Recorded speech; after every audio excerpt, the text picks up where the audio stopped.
You're listening to Superpowers of the Soul on the Superpower Up podcast, the show that elevates superpowers to the divine.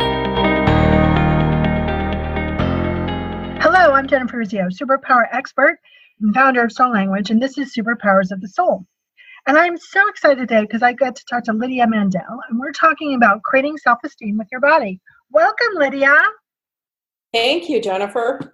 I'm excited to be here. Yay! So, so often I ask this question about what people think the superpower of their soul is, and I've been changing it a little to ask it, what do you think the superpower of your soul is for you?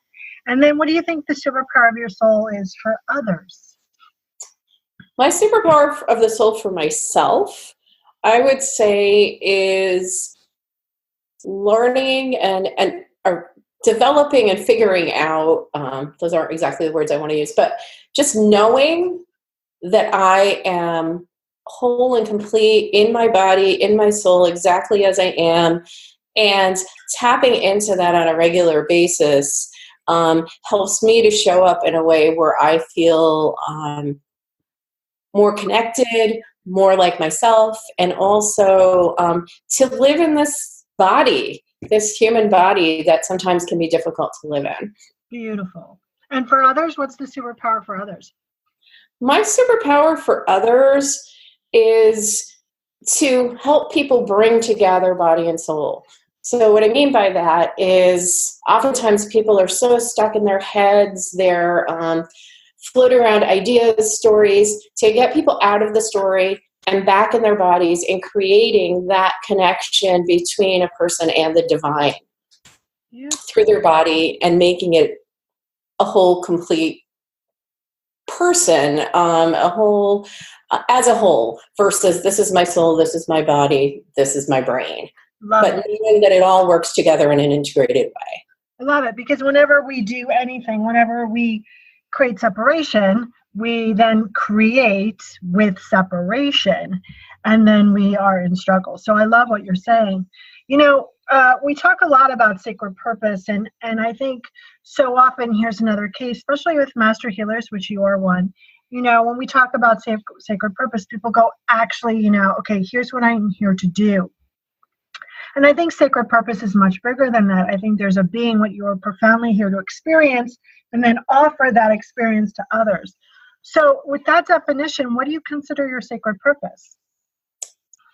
My sacred purpose is to model the behavior of wholeness in my body, in my being, to show up as myself, whether I'm having a bad day, whether I feel great, and know that I am always connected divinely and always an integrated person, and to show people that you can be this way. They don't have to be like me. They can do it in their own way. But I feel like my sacred purpose is to show up and shine that light on the fact that everyone isn't broken. Beautiful. I love that. So, what is a common theme that your soul has shared with you throughout your journey? Common theme that my soul has shared with me is that I am definitely enough. Another common theme is that I can use my body as a vehicle to share with other people in terms of how I show up in my work, how I show up in my life, including dance and movement, which is something that I had shied away from a long time, because in my brain I didn't have the kind of body that shows up and does that in public. Love it. How does all of your soul reflect in your work that you do with others? I think all of my soul reflects in my work by just being able to create a strong holding environment for people to feel comfortable sharing, to know that they are fully supported however they show up, every time they show up. And that I am not judgmental that they can be who they are in the moment, and I will always believe that they're whole and complete, even if they don't believe it themselves. Beautiful. Okay, before we do our break here, let everyone know the website, how to get in touch with you. My website is lydiamandell.com. It's LYDIAMANDELL.com. And you can see my offerings on that site and learn a little bit more about how I work and how to work with me.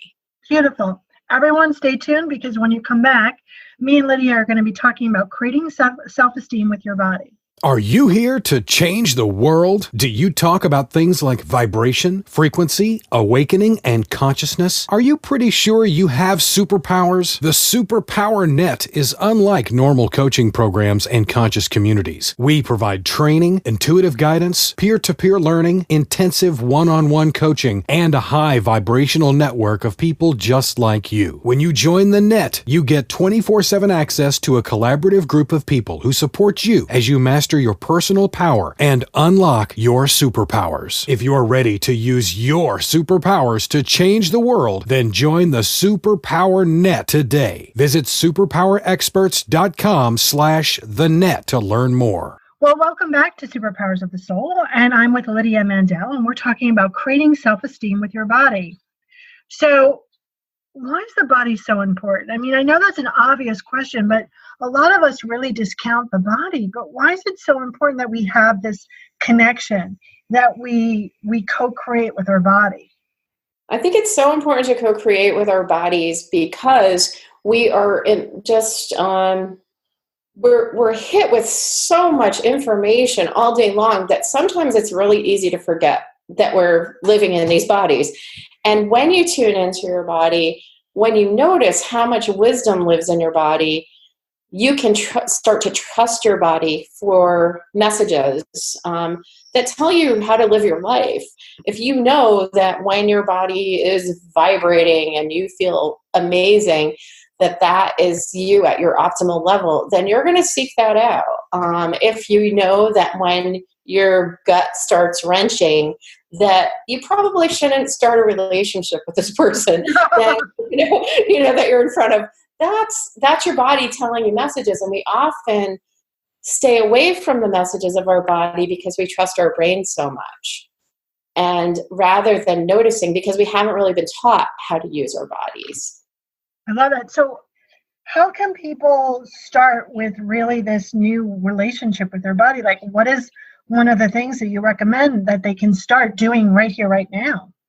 Right here, right now, two things I can think of are breathing. It can be simple breathing, just in through your nose, in through your mouth, and feeling the breath wash over the body, noticing where the breath goes, and paying attention to the speed of the breath, the depth of the breath, and the feelings that arise when you stop and take a moment to breathe.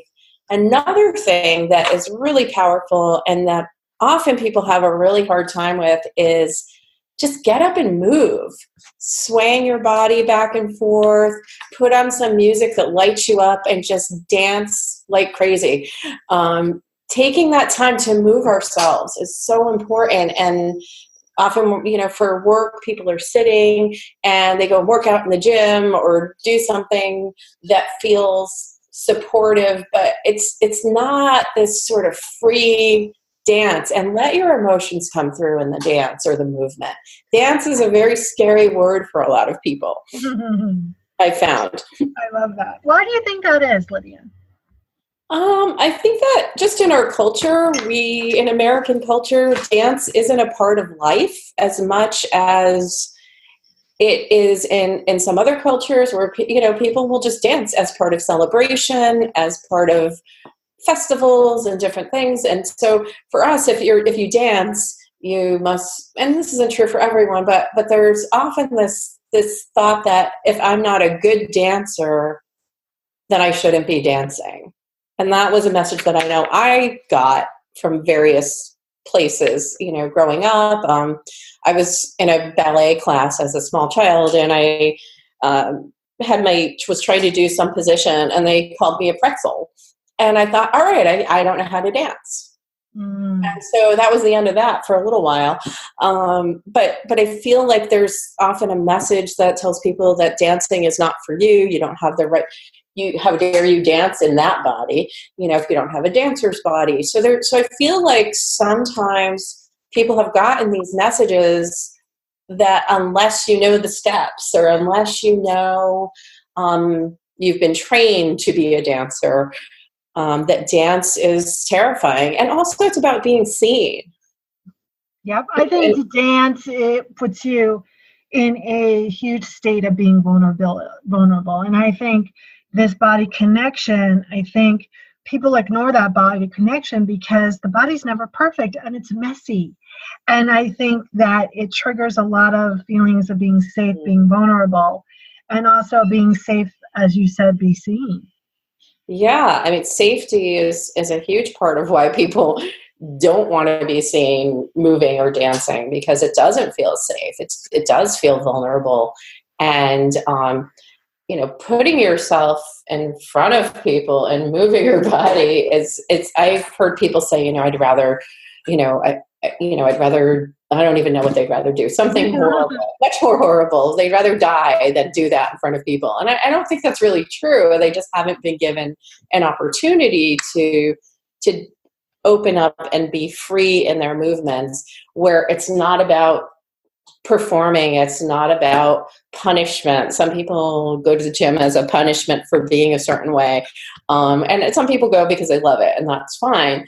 But I feel like there's this thought that you can't just move just for the soul, like feeling of it, that freeing feeling. And so what I try to do with people is get them in their bodies through breathing and movement, because the movement really opens people up in a way that maybe they haven't noticed before, and can create some vulnerability to move through feelings, emotions, old stories that are stuck in the body. Love it. So before I ask my last question here, how do people get in touch with you? People can get in touch with me through my website. It's lydiamandell.com, or you can email me at lydia@lydiamandell.com. Beautiful. So if you were a magnet on whatever you call your higher powers refrigerator, what would that magnet say? Bringing together body and soul. Beautiful. Well, thank you so much for being present, for helping us connect to our body, and for being part of the Superpowers of the Soul. I really enjoyed it. So thank you so much. Thank you so much, Jennifer. It was a pleasure. If you liked what you heard today, you can connect with me and all the other experts in the Superpower Net at superpowerexperts.com/the-net. Don't forget to not only find your connection, but be your connection. Bye for now. Are you ready to discover your superpowers? Go now to superpowerexperts.com and take the Superpower quiz today.